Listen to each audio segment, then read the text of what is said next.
Whoa, did you just notice what happened? Let's run that back.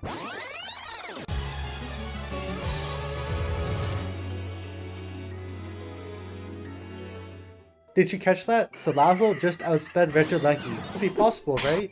But it is, thanks to the power of Choice Scarf. Choice Scarf is an item that was introduced in Generation 4, where the Pokemon will be locked into one move until switched out, but boosting the Pokemon's speed stat by 50%. But how and why exactly do you use it in competitive? Well, there are three main reasons. The first reason is speed tier and speed creeping, as saw from the first example. Speed tiers are groups of Pokemon that are clumped together that all hover around the same speed range. However, these speed tiers aren't just random categories, they have real mathematical limits. Every Pokemon is given a set of base stats, a stat boosting nature, and a set amount of effort values you can give to your Pokemon, and a random amount of individual values a game gives you. No matter how many effort values you invest into the speed stat, the nature, and the individual values, there will be times where you will not be able to outspeed a Pokemon in a different tier. This is due to two reasons. The opponent's Pokemon is maximum speed EV investment and increase in speed nature, which a Pokemon in a lower tier or a lower base stat will never outspeed because they're in completely different tiers. Opponent is doing something called speed creeping.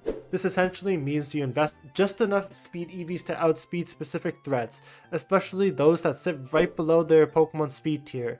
It's a mind game within team building and a key part of competitive battling. For example, let's take a look at Calyrex Shadow Rider and a Chien-Pao matchup. Assuming each Pokemon is level 50, Calyrex base speed is 170, and Chien-Pao's is 155. Now, if we max out our speed and give our Chien-Pao an up in speed nature, Jolly in this case, our speed stat goes to 205, outspeeding the Calyrex Shadow. Now, if the Calyrex Shadow player knows that this is the most common set on Chien-Pao, they might try speed creeping. This means raising their speed just enough to outspeed the Chien-Pao, which in this case would be 206. Since EVs are a limited resource, maxing out a certain stat can sometimes be overkill, especially in this specific scenario. Instead, speed creeping allows investing EVs into something more useful like bulk or special attack. In our case, our Calyrex Shadow Rider would need to invest in the timid nature and invest 140 EVs in speed to get to 206, successfully outspeeding the Chien-Pao. Then, those remaining 112 EVs saved from the speed stat can be used elsewhere like special defense, or HP. However, speed tiers are not set in stone. They change over time from generation to generation based on the introduction of new Pokemon, abilities, and power creep within the game. Some Pokemon that were once dominant in their speed tier can become irrelevant. They're no longer fast enough to keep up with the new meta, and as a result, they stop being considered serious threats. Take Garchomp for example. Back in the day, with a base speed of 102, Garchomp was considered very fast. It was a dominant threat partly because it outsped a lot of popular Pokemon who sat around the 90 to 100 speed range, Pokemon like Salamence, Kyurem Black, Hydreigon, and Zapdos. But fast forward to today, and 102 speed just doesn't cut it anymore. In modern metas, it's middling at best. Now you've got Pokemon like Chien-Pao, Fluttermane, Calyrex Shadow Rider, Ogerpon, and Meowscarada, all of them sitting in much higher speed brackets. Heck, you could even see the past Paradox Pokemon of Salamence, Roaring Moon, with a higher speed stat of 119. I talked about speed tiers and speed creeping, so now where does Choice Scarf fit into all this? We've just discussed how Pokemon are locked into their speed tiers thanks to their base stats, EVs, IVs, and nature. But with Choice Scarf, you can break speed tiers and push your Pokemon into the next speed tier. Let's take a look into a common Calyrex Shadow counter, Chi-Yu. Chi-Yu, with a max speed, timid nature, and a Choice Scarf item, will always outspeed a max speed, timid Calyrex Shadow, even though there is a 50-point difference in their base stat thanks to the Choice Scarf item. This does three things for the Calyrex Shadow Rider. One, it forces the Calyrex Shadow Rider player to use a Choice Scarf on it, which, as the Chi-Yu player, you will always handshake because it leaves Calyrex Shadow Rider in a vulnerable position, locking it into one move until it switches out. This limits the amount of pressure Calyrex Shadow Rider has on the field, not being able to use other coverage moves. This also means that Calyrex Shadow Rider can't take advantage of its immense targeting by the opponent since it won't have Protect. And on top of that, there's something I like to call opportunity cost. That's the trade-off a player makes when choosing one item over another. By running Choice Scarf, Calyrex Shadow Rider gives up stronger damage boosting items like Life Orb or Choice Bag, which would make the attacks hit even harder. So, even though Calyrex Shadow Rider outspeeds more Pokemon with Choice Scarf, it's giving up raw power and flexibility with Protect. which is a huge deal when you only have 2 restricted Pokemon on your team. However, from the Chi-Yu's player's perspective, because Calyrex Shadow Rider's Choice Scarf usage is around 2%, Chi-Yu can speed creep Calyrex Shadow and outspeed 98% of Calyrex Shadow Riders. If Chi-Yu puts 124 EVs into speed with a timid nature and a Choice Scarf, it will outspeed all Calyrex Shadow Riders, giving Chi-Yu 130 more EVs to play with. The second thing it does is to force a Terra.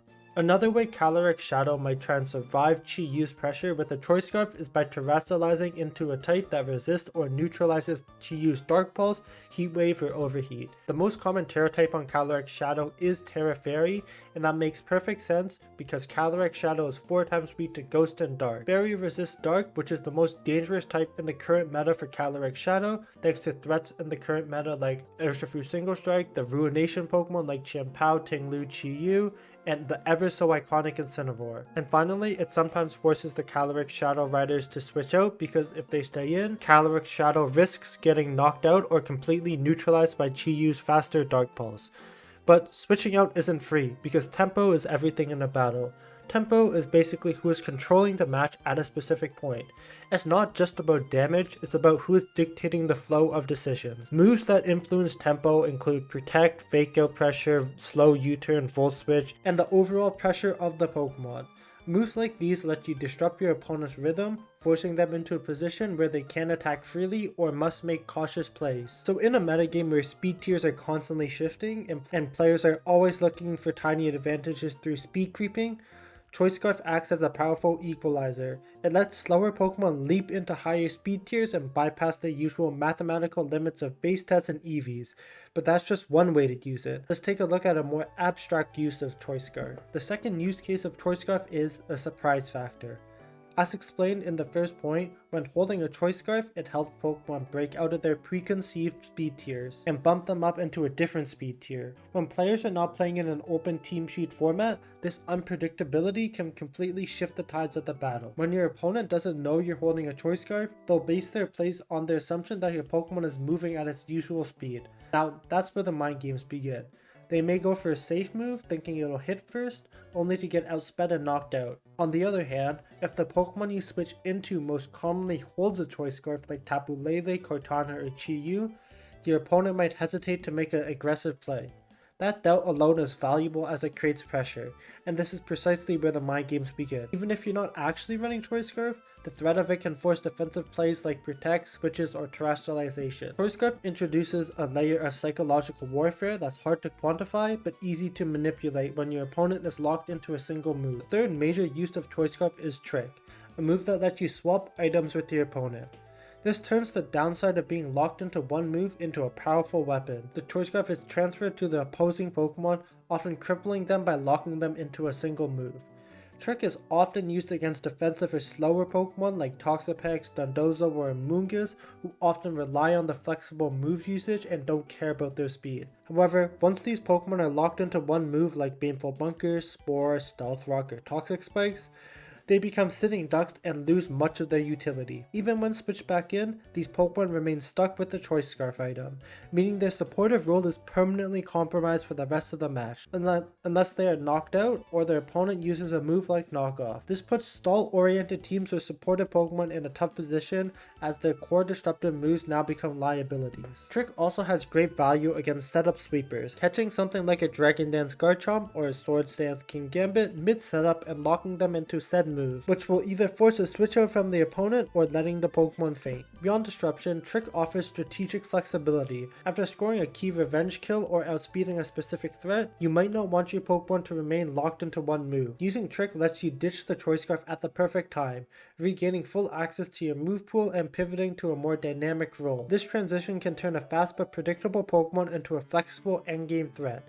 This dual nature of Trick, as both disruption and utility reset, is what makes it one of the most clever and punishing ways to use Choice Scarf in a competitive play. So far, we've talked about Choice Scarf playing a role in competitive strategy, from shifting tiers to mind games and using Trick to cripple opponents. But beyond the intended mechanics, Choice Scarf has led to two main unintended interactions across the generation, one in Generation 4 and one in Generation 8.